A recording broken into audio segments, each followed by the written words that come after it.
तो आज हम बात करेंगे एक और इम्पोर्टेंट लेक्चर की। इसमें हम लोग सीखने वाले हैं गतिक विद्युत वाहक बल और प्रेरित विभवांतर, किस तरह से हम इसको डिफाइन कर सकते हैं और ड्राइव कर सकते हैं। चलिए सीखते हैं। प्रेरित विद्युत वाहक बल, प्रेरित स्वयंकृत विभवांतर विद्युत वाहक बल तो हम लोग सीख चुके हैं कि जब चुंबकीय फ्लक्स में परिवर्तन होता है तो प्रेरित विद्युत वाहक बल आता है।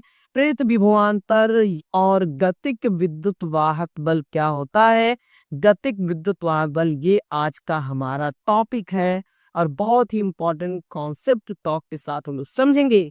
तो चलिए देखते हैं इसमें होता क्या है। जैसे देखिए इसमें एक समान चुंबकीय क्षेत्र ले लिए, मान लेते हैं यह एक समान चुंबकीय क्षेत्र है, या एक समान चुंबकीय क्षेत्र है जिसमें एक चालक छड़ को जो है इस तरह से, एक चालक छड़ को इसमें इस तरह से रखा गया।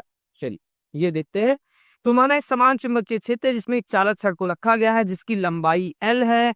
चालक छड़ है तो इसमें धन और ऋण आदेश होंगे, धन और ऋण आदेश होंगे। इसमें होता यह है कि जब हम इसको गति कराएंगे इसमें, तो चालक छड़ में धन आवेश तो अपनी जगह पे रहता है लेकिन ऋण आवेश भी,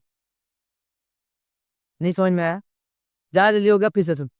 प्रेरित विभवांतर को हमें पाने के लिए ये सोचना है कि माना एक समान चुंबकीय क्षेत्र है जिसमें एक चालक छड़ को रखा गया है। जब चालक छड़ को गति कराएंगे चुंबकीय क्षेत्र में, तो इसमें उपस्थित जो धन और ऋण आवेश है वो भी साथ साथ में गति करेंगे, वो भी साथ साथ में गति करेंगे। फिर एक चीज सबको याद है, सबको रटाया था कि घास के मैदान में सांप आ जाएगा और उस पे बल लगाओगे तो कहाँ जाएगा, बिल में जाएगा। और वो किसका बल था, लॉरेंज बल था। यानी कह सकते हैं कि जब एक समान चुंबकीय क्षेत्र में इस चालक छड़ को हम गति कराएंगे तब उस पर एक लॉरेंज बल कार्य करेगा और इस लॉरेंज बल के कारण इसकी जो ऋण आवेश होते हैं वो एक जगह विस्थापित हो जाते हैं और जो धन आवेश होते हैं वो एक जगह विस्थापित हो जाते हैं, जिससे इसका एक सिरा धनावेशित और दूसरा सिरा क्या होता है, ऋण आवेशित हो जाता है। फिर से चालक छड़ को चुंबकीय क्षेत्र में गति कराएंगे, एक लॉरेंज बल लगेगा, इस लॉरेंज बल के कारण इसका एक सिरा ऋणावेशित और एक सिरा क्या होता है, धनावेशित हो जाता है। अब जल्दी से बताओ, अगर एक जगह धन और एक जगह ऋण है तो धन और ऋण के बीच में,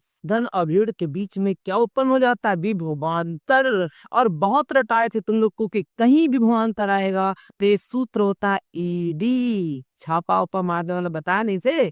तो बी बराबर ईडी, ईडी जो है यहाँ पे आया जब जहां विभवांतर है वहां वैद्युत क्षेत्र है और जहां वैद्युत क्षेत्र है वहां वैद्युत बल है। अब इस वैद्युत बल का मान तब तक बढ़ता रहता है जब तक कि यह चुंबकीय बल के बराबर।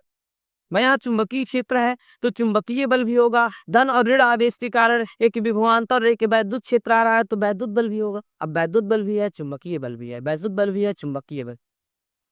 तो वैद्युत बल का मान तब तक बढ़ता रहता है जब तक कि वह चुंबकीय बल के बराबर नहीं हो जाता है। फिर दोनों बलों को हम लोग बराबर करेंगे और एक आसान सा कैलकुलेशन करके प्रेरित विभवांतर का व्यंजक हम लोग निकाल लेंगे। लेकिन उसके पहले मैं आपको बता दूं कि इसमें हो क्या रहा है, पूरा प्रोसेस क्या है, सारा सिस्टम हम लोग सीखेंगे एक बार फिर से। तो हमने कहा कि यहाँ एक समान चुंबकीय क्षेत्र है और इस एक समान चुंबकीय क्षेत्र में एक चालक छड़ को रख दिया गया है जिसकी लंबाई L है। जब इसको हम इसमें गति कराएंगे तब इसके धन और ऋण आवेश भी गति करेंगे, इस पर एक लॉरेंज बल लगेगा, उस लॉरेंज बल के कारण इसका एक सिरा ऋणावेशित और एक सिरा क्या होता है, धनावेशित हो जाता है।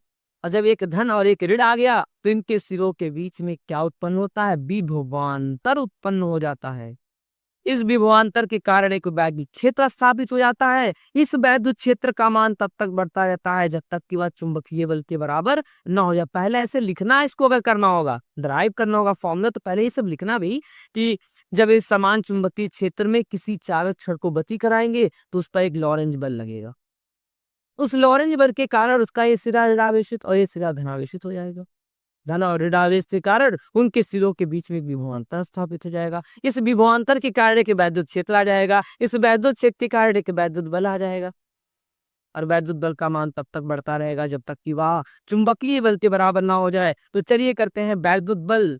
को बराबर करते हैं, यानी एस ई को बराबर करते हैं एस एम के। यहाँ एस ई का मतलब है वैद्युत बल और एस एम का मतलब है चुंबकीय बल। तो एस ई को बराबर करिए वैद्युत बल के। अब देखिए एस ई आपका होता है क्यू ई और एस एम आपका होता है क्यू वी बी।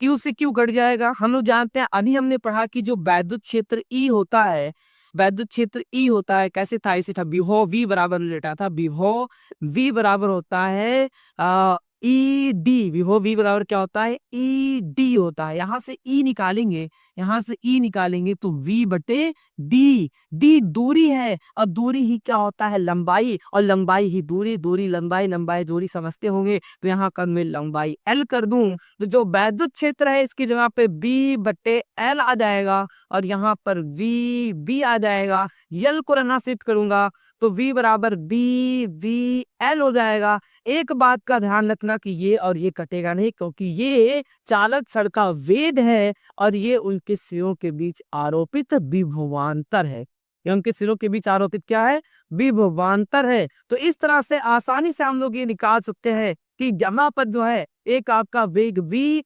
वेग बी है और एक विभवांतर है, और यही प्रेरित विभवांतर का सूत्र होता है B equals to V V L. कभी भी काटने की गलती मत करना बेटा, कभी भी काटने की गलती मत करना, क्योंकि दोनों दो अलग भौतिक राशियां। मैं एक बार फिर से समझा दूं, मैं एक बार फिर से समझा दूं कि जब चालक छड़ को गति कराएंगे तो लॉरेंज बल आरोपित होगा। इस लॉरेंज बल के कारण इसका एक सिरा धनावेशित, एक सिरा ऋणावेशित होगा। धन और ऋण के कारण एक विभवांतर आएगा, विभवांतर के कारण एक वैद्युत क्षेत्र आएगा और उस वैद्युत क्षेत्र के कारण एक वैद्युत बल लगेगा। वैद्युत बल का मान बढ़ता जाएगा, बढ़ता जाएगा, बढ़ता जाएगा। कब तक, जब तक कि वह चुंबकीय बल के बराबर ना हो जाए। तो हमने कर दिया वैद्युत बल को बराबर किसके, चुंबकीय बल के। वैद्युत बल आपका होता है क्यू ई, चुंबकीय बल आपका होता है क्यू वी बी। ये वेग है, ये चालक छड़ का वेग है, ये आवेश का वेग है। फिर इसके बाद देखिए हमने कहा ना ई बराबर क्या होता है, वी बटे एल। भूलोगे तो वी बराबर ई डी से निकाल लेना। यहाँ क्यू से क्यू कैंसिल, ई का मान डी बटे एल और फिर यहाँ पर वी डी, यहाँ पर एल को शिफ्ट करेंगे तो प्रेरित विभवांतर का सूत्र आ जाएगा V V L, V V L, V V L. Clear है।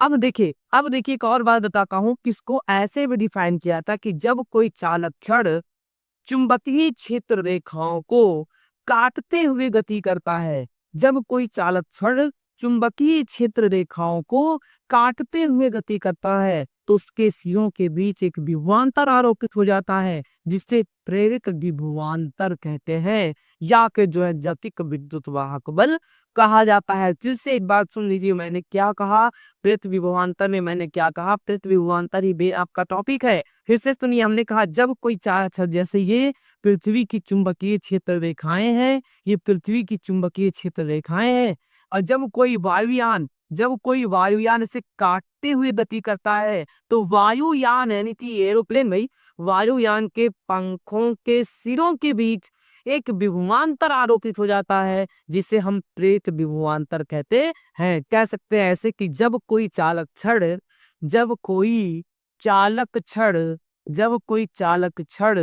चुंबकीय क्षेत्र रेखाओं को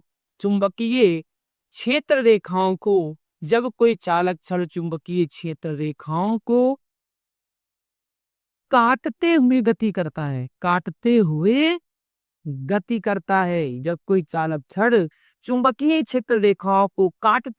करता है, तब उनके सिरों के बीच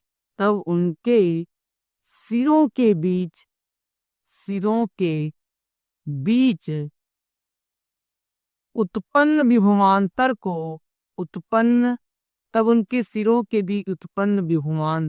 को या आरोपित विभवांतर को प्रेरित विभवांतर कहते हैं, प्रेरित विभवांतर कहते हैं। और इसे V से प्रदर्शित करेंगे। V बराबर आपका बी वी एल होता है। और ये कैसे आया था हमने ये बताया, तो क्लियर है कि जब कोई चालक छड़ चुंबकीय क्षेत्र रेखाओं को काटते हुए गति करता है। जब कोई चालक छड़ चुंबकीय क्षेत्र रेखाओं को काटते हुए गति करता है तो उनके सिरों के बीच एक विभवांतर आरोपित हो जाता है, और इस उत्पन्न विभवांतर को, आरोपित विभवांतर को ही हम प्रेत विभवांतर कहते हैं। B equals to V V L होता है। क्लियर है? थैंक